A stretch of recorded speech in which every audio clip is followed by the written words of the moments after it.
Buenas tardes para todos. Mi nombre es Paula Andrea Cardona, soy psicóloga especialista en farmacodependencia y hoy vamos a compartirles la información del módulo correspondiente a los factores de riesgo y factores protectores frente al consumo de sustancias psicoactivas. Para iniciar entonces, frente a esta presentación, es muy importante que tengamos en cuenta que hay diferentes factores asociados al consumo de drogodependencia, pero que no existen unos factores determinantes específicos y exclusivos frente a esta problemática, sino que se van a dar multicausales, ¿cierto? Que pueden ser multicausales y que vienen enfocados a nivel individual, familiar, social e institucional. Como nos lo han presentado diferentes expertos frente al tema, hay que tener en cuenta que el problema del consumo de sustancias psicoactivas actúa en muchas maneras como factores de riesgo, ¿sí? Y que en algunos momentos entonces entra a ser como un factor protector frente a esta problemática que se viene presentando.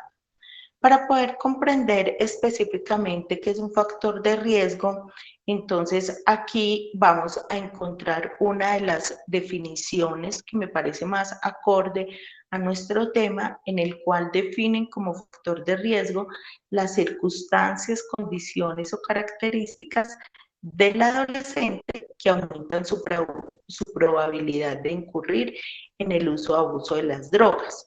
Tales factores tienen un efecto acumulativo porque a mayor número de ellos, mayor probabilidad de caer en la dependencia y son también independientes porque la presencia de uno atrae consigo a los demás.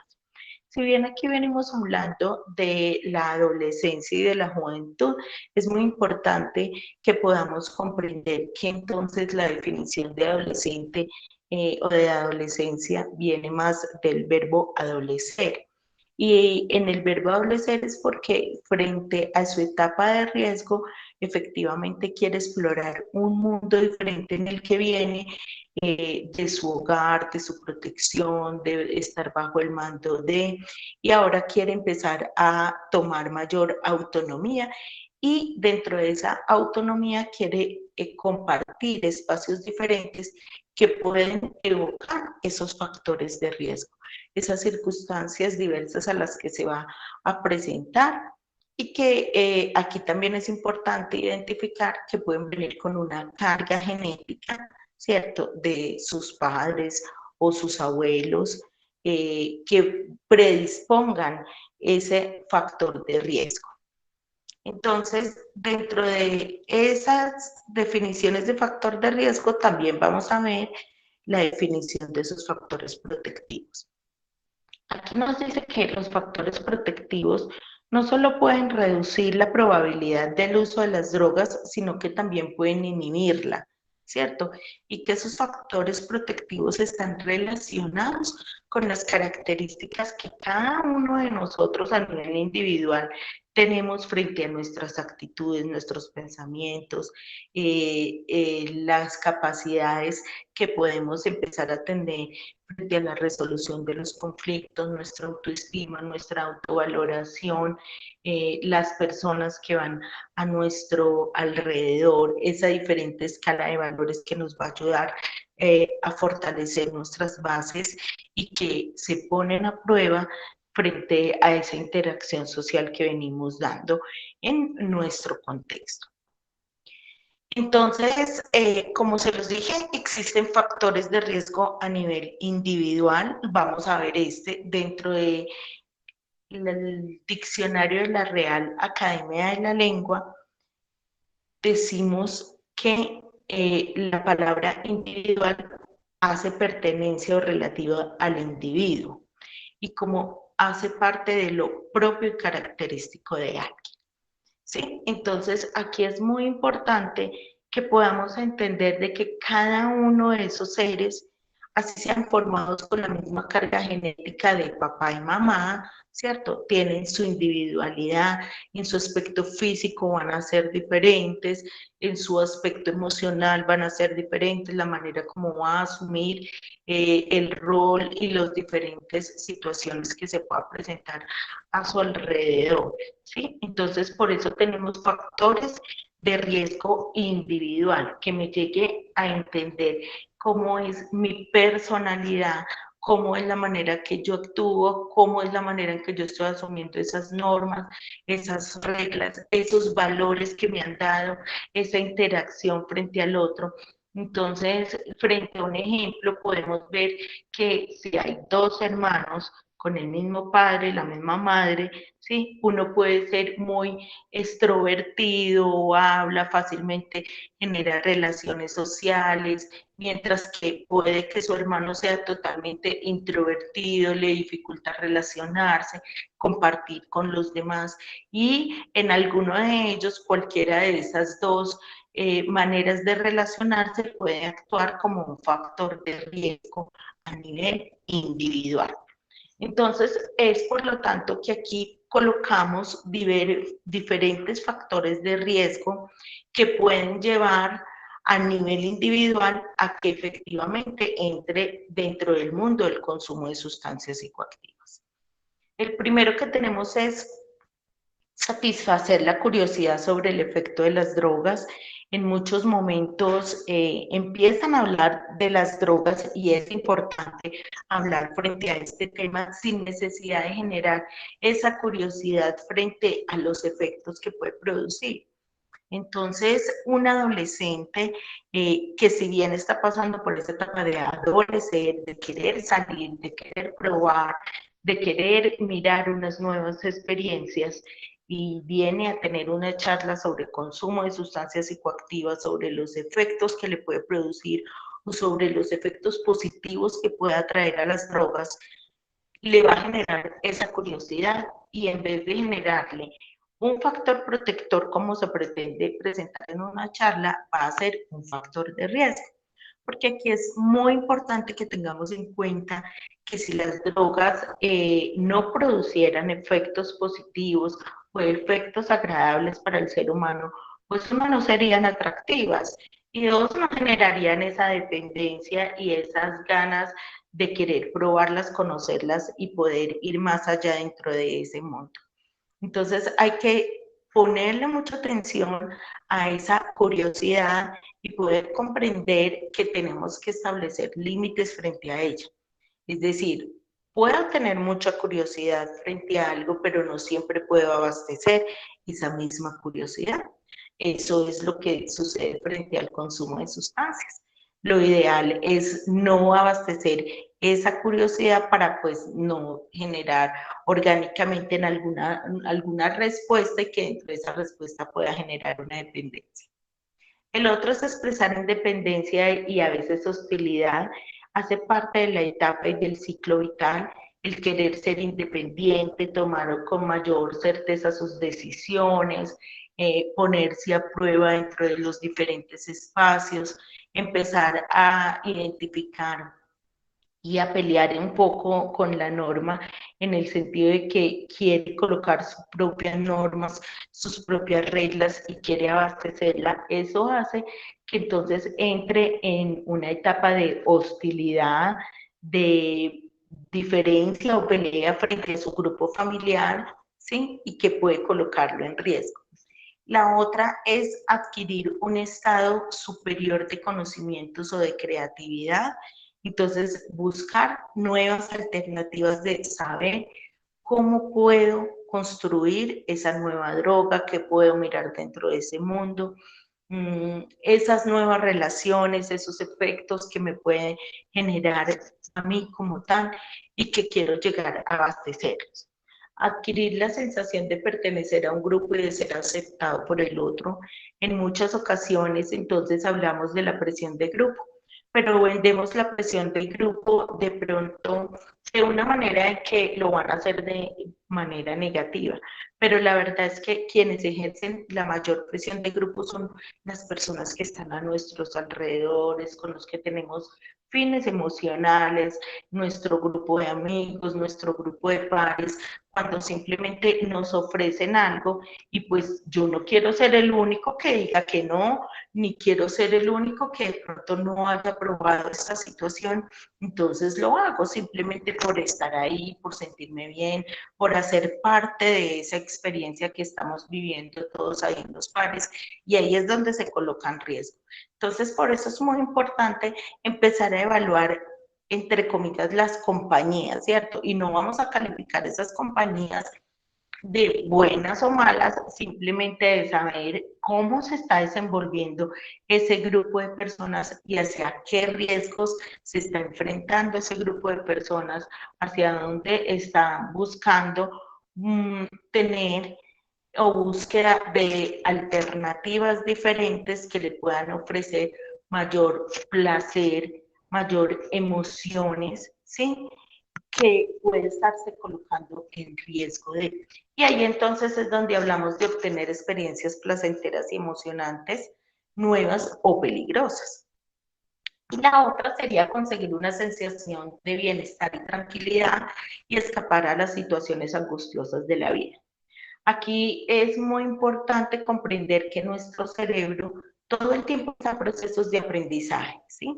Y si en esa búsqueda de aprendizaje yo pude tener una sensación agradable que pudo llevarme de pronto a una desconexión frente a esa situación difícil, entonces voy a seguir haciéndola y mi cerebro constantemente me va a querer pedir, analizar y siempre me va a mostrar caminos para que yo de nuevo vuelva y retome esa práctica que me llevó a una desconexión por un tiempo y por un momento, ¿sí? Colocando un ejemplo diferente al de las drogas, es cuando un niño pequeño hace un berrinche porque quiere un bombón y en una etapa inicial las personas que están a su cuidado le dicen que no le van a dar el bombón y él llora y llora y llora, o molesta o hace la pataleta hasta que cansa al adulto y efectivamente el adulto termina cediendo para no escuchar más esa pataleta, simplemente le da el bombón. ¿Para qué? Para no escucharlo llorar ni nada. ¿Qué hizo el niño? Logró su objetivo. Entonces, de una manera similar actúa nuestro cerebro. Si yo tuve un problema, una discusión, una pelea con mi pareja, con mi familia, en la universidad, en el contexto en el que yo esté, y en vez de asumir ese proceso de discusión calmándome, respirando profundo, pensando mejor la situación, tomando decisiones adecuadas o dando un espacio a tomar esa decisión.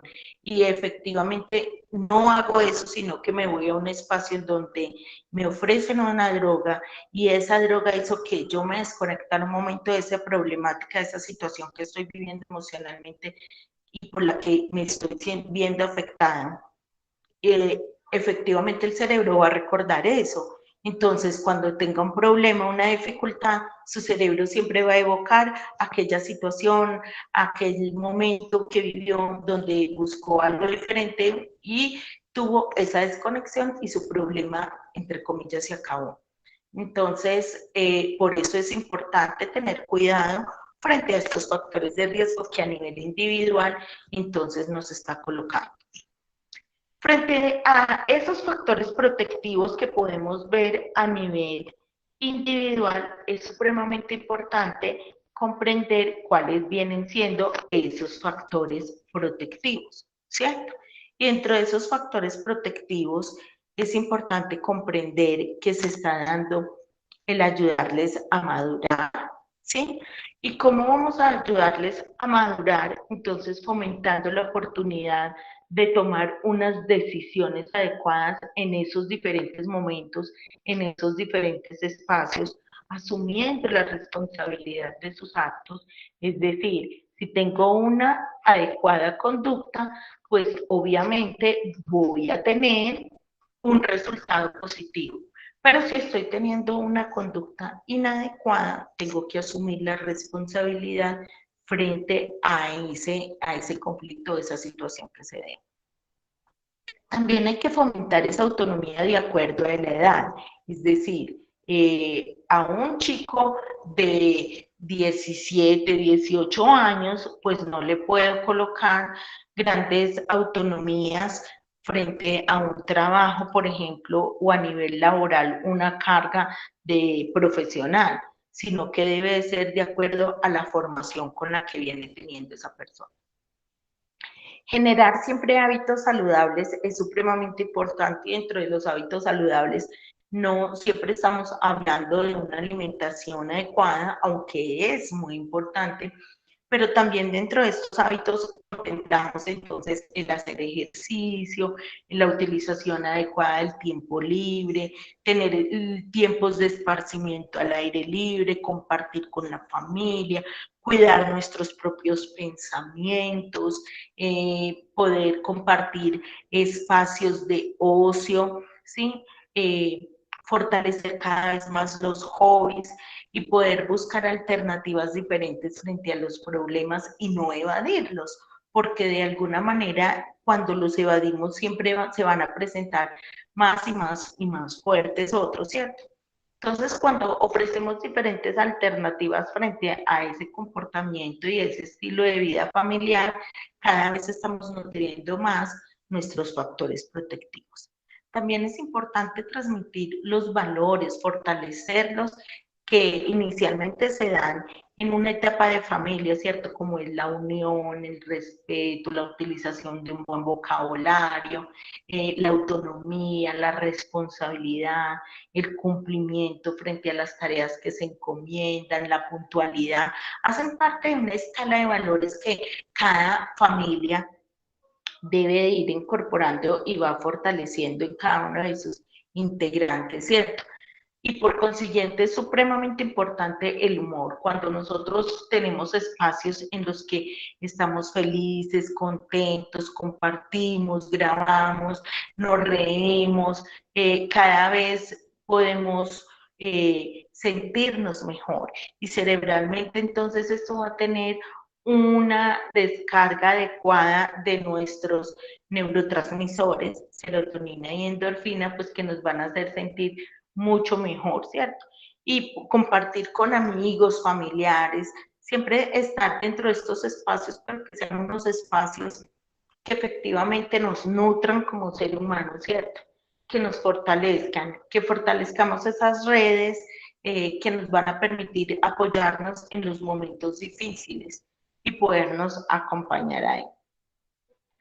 Bueno, a nivel de los factores de riesgo, a nivel familiar, entonces tenemos que tener en cuenta que existen multiplicidad de familias y que pues en este momento ya no existe ni modela el sistema que anteriormente se daba de familia donde está papá, mamá e hijos, ¿sí? Sino que ya predomina un poco más el modelo de la familia extensa, en donde se comparte posiblemente papá, mamá, hijos, pero también están los primos, pero también están tíos, están hermanos, o hace parte de simplemente vivir con un padre, ¿sí? Puede ser con el papá o con la mamá. Existen diferentes tipologías de familia, pero que es importante que dentro de esta tipología de familia, como lo he venido nombrando con anterioridad, establecer una clara escala de valores, ¿cierto? Permitir esa conducta e ir modelando esa conducta hacia lo que de pronto puede disminuir esos factores de riesgo a nivel familiar y que podamos comprender entonces que dentro de la familia en que nos desenvolvamos podamos interactuar de manera adecuada dentro de ese esquema que se puede dar. Aquí yo les presento 5 factores de riesgo a nivel familiar, entonces, que pueden llevar efectivamente ese riesgo del consumo de sustancias psicoactivas. El primero es no tener un establecimiento de unas reglas claras al interior de casa. Y no simplemente estoy hablando de unas reglas claras para ese adolescente o para ese joven, sino para todas las personas del hogar. Como tener una regla clara es que cuando se van a comer los alimentos se debe de hacer en el comedor, no en los cuartos, ni en la sala, ni viendo televisión. Puede ser un ejemplo de una regla clara, ¿cierto? O que cuando se esté en la mesa no se va a hacer uso del celular o no se va a mirar la televisión sino que va a ser el momento para conversar, para hablar y pues para compartir los alimentos. Entonces, cuando hay carencia de esas reglas, estamos dejando que esa autonomía que se va a dar mucho más fuerte en la adolescencia, entonces se pierda, ¿sí? Porque no hay claridad frente a lo que se está estableciendo.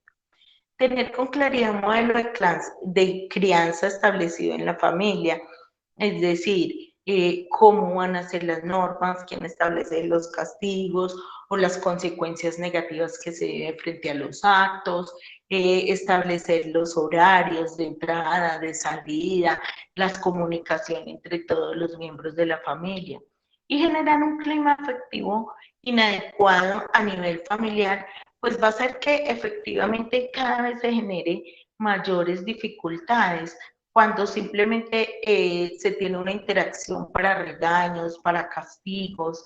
Eso va dejando sus huellas y vamos aprendiendo que esa es la manera en que nos vamos a relacionar, a partir de gritos, de peleas y de momentos que pueden ser incómodos para todos. Tener una comunicación inadecuada en el hogar hace que nosotros no podamos conocer las emociones, los sentimientos que se viven allí, qué es lo que pasa, todos pueden aportar, todos pueden eh, nutrir esa familia como tal. Y para eso entonces se requiere tener unos buenos canales de comunicación y para tener unos buenos canales de comunicación hay que compartir en familia, hay que tener espacios diferentes al de ser proveedores económicamente solamente o ser proveedores simplemente del aseo, de la organización del hogar, de la organización de la casa, de la ropa, de ser proveedor simplemente frente a lo que el otro necesita, ¿no? Hay que tener espacios diferentes a eso, ¿cierto? Y la falta de confianza en las relaciones familiares, pues hay que creer y hay que darlo.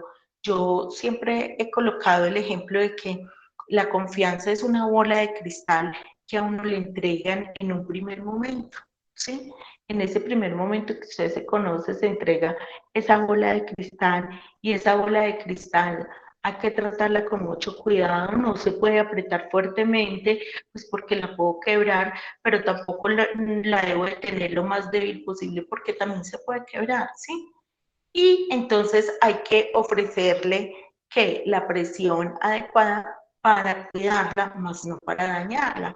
Pero también es importante tener en cuenta que si esa bola de cristal se cae, se va a romper y por más de que yo recupere todos los pedacitos que se tengan ahí alrededor, no va a quedar como la primera vez, va a dejar huellas. Entonces, nuestros comportamientos en familia también dejan huella, pero tenemos que brindar esa confianza y tenemos que creer en el otro. Y cuando eso no se da, entonces se convierte en un grave factor de riesgo a nivel familiar. Dentro de, también podemos tener claro que a nivel familiar también se dan esos factores protectores que son esos principios, esa cooperación, es el espacio para que se dé la solidaridad entre todos, para que se dé la reciprocidad, para entender cómo va a ser el funcionamiento de mi vida a nivel social, en la interacción con el otro, ¿sí? Y poder comprender que nosotros como seres humanos podemos ser un puente de mediación en los diferentes momentos que se puedan vivir y en nuestra vida cotidiana. Entonces aquí vemos que a nivel familiar también tenemos unos factores protectores que podemos fortalecer en ese día a día, como es tomar decisiones, ¿cierto? De manera responsable, fomentar esa autonomía hacia el otro, esa actitud positiva, poderles ofrecer alternativas de que entre todos construyamos esas normas, entre todos construyamos esos valores, entre todos cuidemos esa bolita de cristal de la confianza, que entre todos quiere decir una construcción colectiva y que dentro de esa construcción colectiva, pues yo debo de conocer también las necesidades de cada uno de esos seres para que mutuamente nos podamos ayudar y nos podamos fortalecer. Que sea muy importante empezar a nutrir y a nutrir desde la parte positiva esa comunicación, que efectivamente los llamados de atención no siempre tienen que ser a través de los gritos, pero que también podamos entender que cuando yo estoy de mal genio, yo estoy malhumorado, yo estoy alterado, puedo tener un tiempo fuera, un tiempo de espacio para yo pensar, tranquilizarme, y yo también puedo hacerle tomar esa conciencia al otro cuando yo le digo, hey, papá, mamá, hermano, tío, primo, estás muy alterado, tómate tu tiempo, relájate, de verdad tomar el vasito de agua, contar hasta 10, tomarse ese tiempo fuera ayuda a que de que nosotros podamos oxigenar mejor nuestro cuerpo, y al oxigenar mejor nuestro cuerpo entonces vamos a tener mayor oxigenación en nuestro cerebro y vamos a pensar mucho mejor, y seguramente nuestra relación y nuestra comunicación va a ser de una manera diferente en ese momento. Entonces, por eso hay que fortalecer esos factores protectores a nivel familiar. Y también existen unos factores de riesgo a nivel institucional.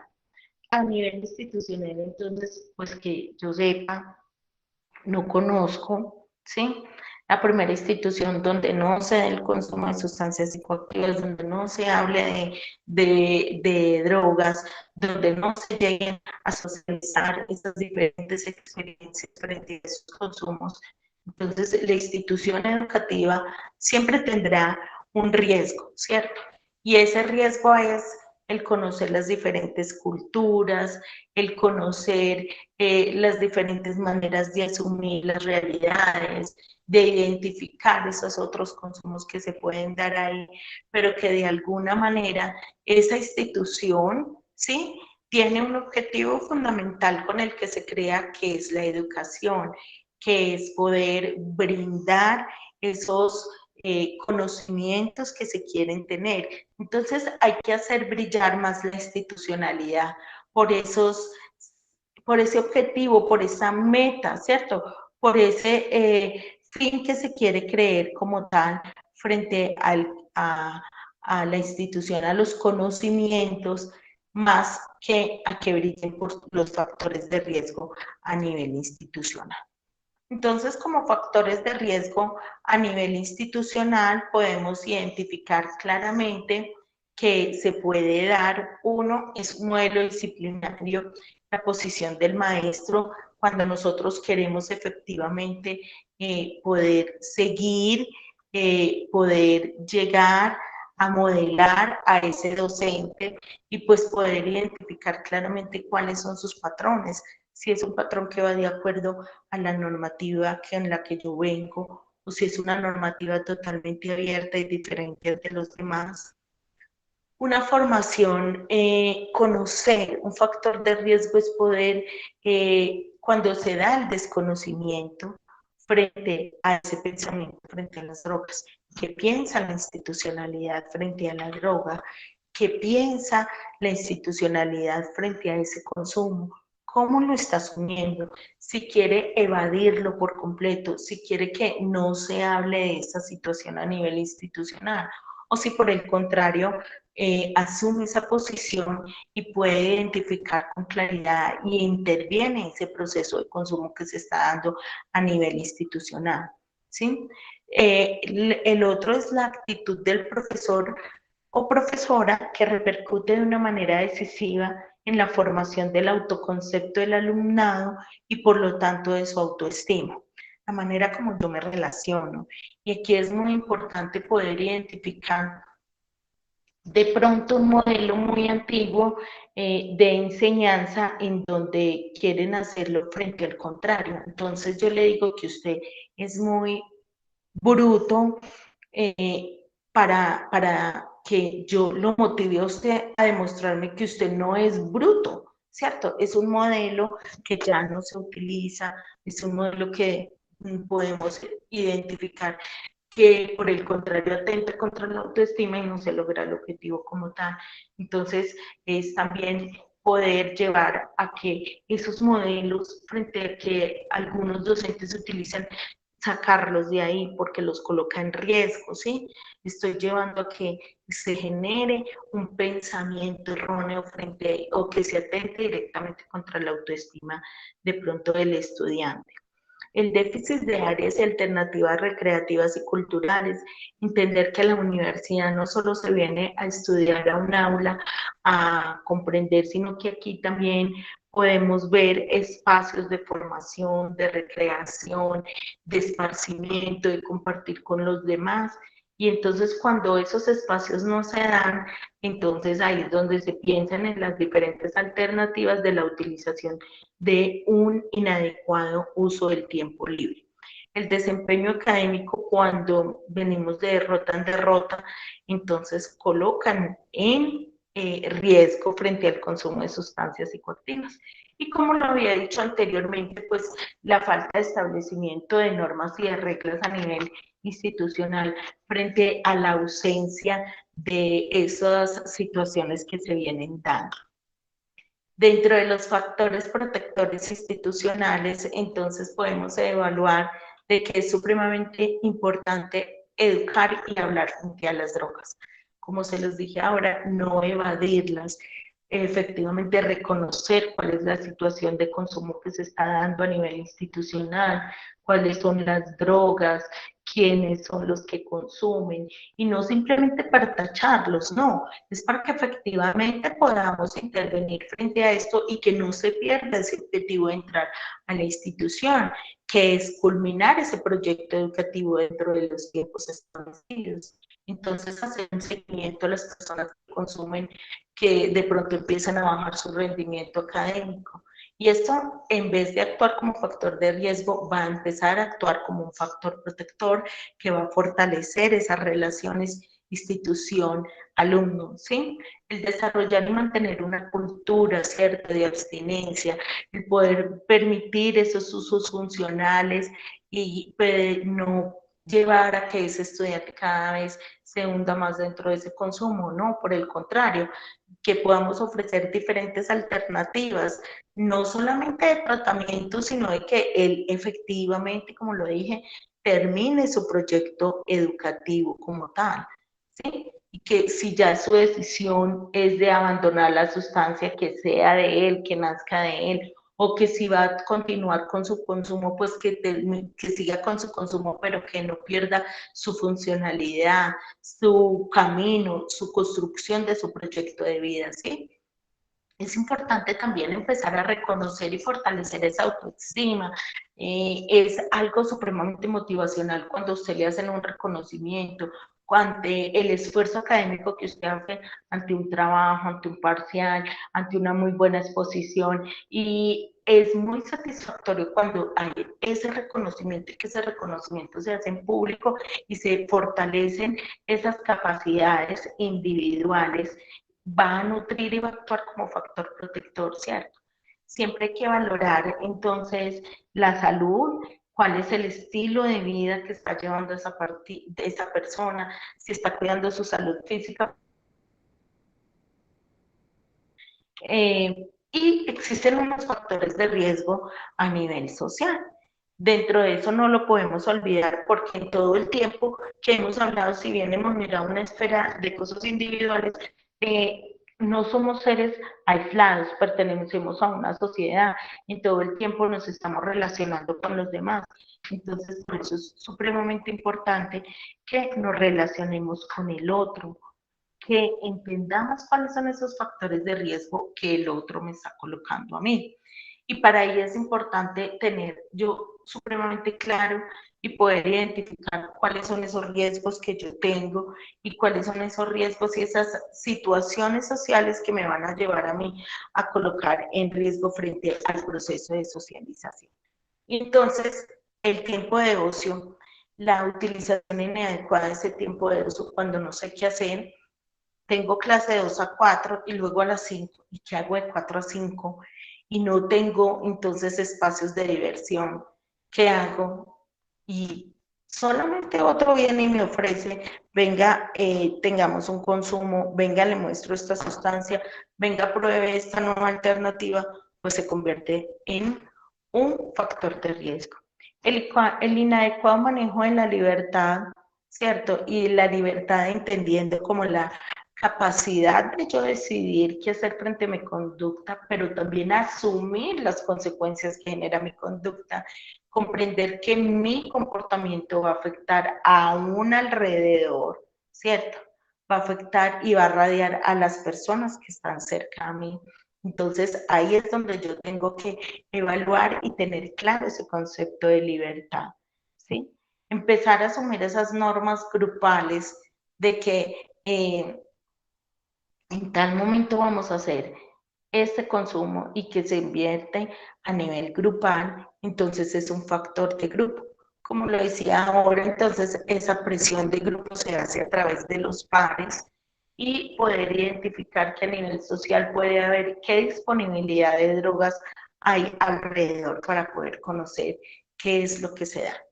Frente a esos factores protectivos a nivel social, entonces siempre hay que fortalecer y evaluar las amistades que están a mi alrededor.